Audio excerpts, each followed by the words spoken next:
నేను మార్పు కోసం వచ్చాను, అదేవిధంగా సామాన్య ప్రజలను రక్షించడానికి ఈ రాష్ట్రంలో రాజకీయ మార్పు కోసం రాజకీయాల్లోకి వచ్చానని చెప్పి ప్రకటన చేసి గత ప్రభుత్వం పైన పోరాటం చేసిన పవన్ కళ్యాణ్ గారు ఈ రాష్ట్రంలో అనేక సంఘటనలు జరుగుతున్నా, దాడులు జరుగుతున్నా, దళితుల పైన దాడులు జరుగుతున్నా, బీసీల పైన దాడులు జరుగుతున్నా, చివరికి మీ సొంత సామాజిక వర్గం పైన దాడులు జరుగుతున్నట్టు కూడా ఉంటే కూడా ఇన్ని సంఘటనలు జరుగుతుంటే ఈ రోజు ఎక్కడా నోరు మెదపకుండా కుంభకర్ణుడు నిద్రపోతున్నట్టు నటిస్తున్న పవన్ కళ్యాణ్ గారు ఈ సంఘటన పైన స్పందించాలి.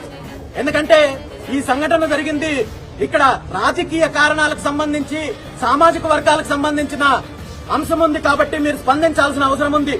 ఉప ముఖ్యమంత్రిగా ఆ బాధ్యత మీకుంది.